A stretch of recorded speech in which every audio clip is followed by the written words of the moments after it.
Buffalo Bills safety Damar Hamlin continues to make progress in the hospital after collapsing on the field from cardiac arrest.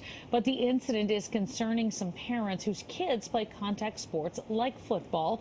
Thanks for staying with us this afternoon. I'm Tamsin Fidel. I'm Corey Chambers in for Aaron A. And even before the Damar Hamlin incident, space and youth football has been on decline for the past few years. While there was a gap during the pandemic, you can see the number of boys playing high school football has been dropping. This school year, there are fewer than 1 million players for the first time since 1999. Joining us to talk more about this is Dr. Dennis Cardone, the chief of the Division of Sports Medicine at NYU Langone Health. Doctor, thanks for being with us this afternoon. It is my pleasure. Thanks for having me. Well, so I guess the first question is, how concerned should parents who saw this and hear about these things be about contact sports following the Damar Hamlin incident?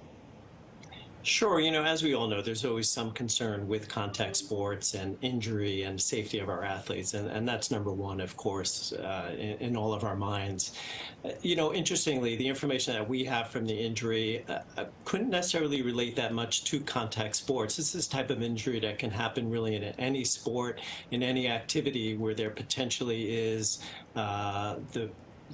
the chance for contact in the chest. So here's one where we couldn't necessarily blame on football or necessarily contact sports. It appears to be the type of injury where it's a projectile, he got hit in the chest, probably went into some very atypical, abnormal cardiac rhythm, and that caused the symptoms. So here's one that's not specific for football. Yeah, and as I have read, and you tell me if this is right or not, doctor, but essentially a millisecond, if the hit that he had happened a millisecond later, a millisecond earlier, none of this could have happened, right? I mean, this is one of those things that comes down to like just when the hit happens, where you are in the heart rhythm, the whole thing. That's exactly right. We're talking about milliseconds. It's just so unfortunate. It's the right hit, the right velocity of the hit, the right impact force.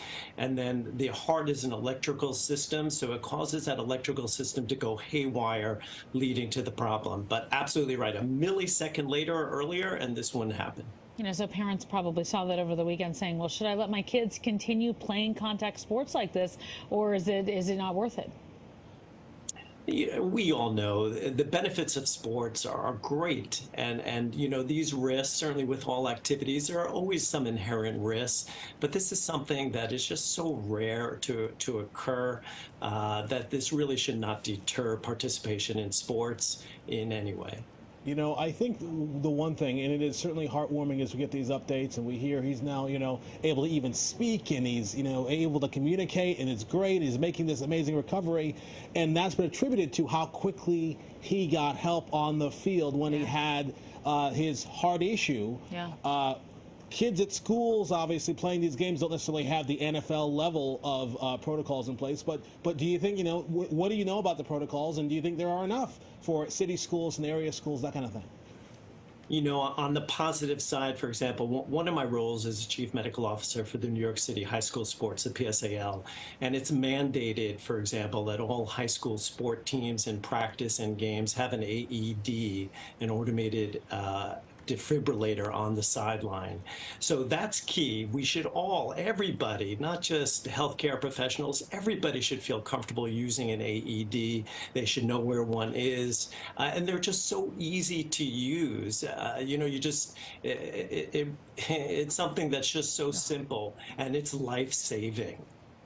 So what about concussions? Obviously, we've heard and talked a lot about that. They've been a huge concern in football for years. What do you say to assure parents? Yeah, so here's the thing about concussion, right? It's really gotten a lot of press. Yeah. There are nice guidelines that are happening now in sports to prevent concussion, whether it's football or soccer. But again, in contact sports, concussions are going to happen. But the key is parents are worried about the long-term problems associated with concussion. Those are very, very rare to happen. So some of the rules that are in place, for safety of athletes, they're wonderful. One of of the things to think about is not playing, for example, tackle football until age 12 or 13, and playing flag football instead, or in soccer, not heading the ball until age 11 or 12. So there are certain things that we have in place right now to protect our young athletes, protect the young brain. And again, following these guidelines, sports can be very safe, and the risk for concussion, certainly there's always that risk, but the long-term problems associated with concussion, we're certainly making, excuse me to say, but headway in making these sports safer.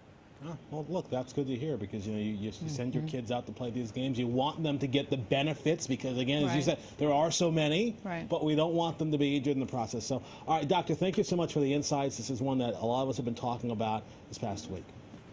Thank you so much. All right. Well, it's not just sports, but another child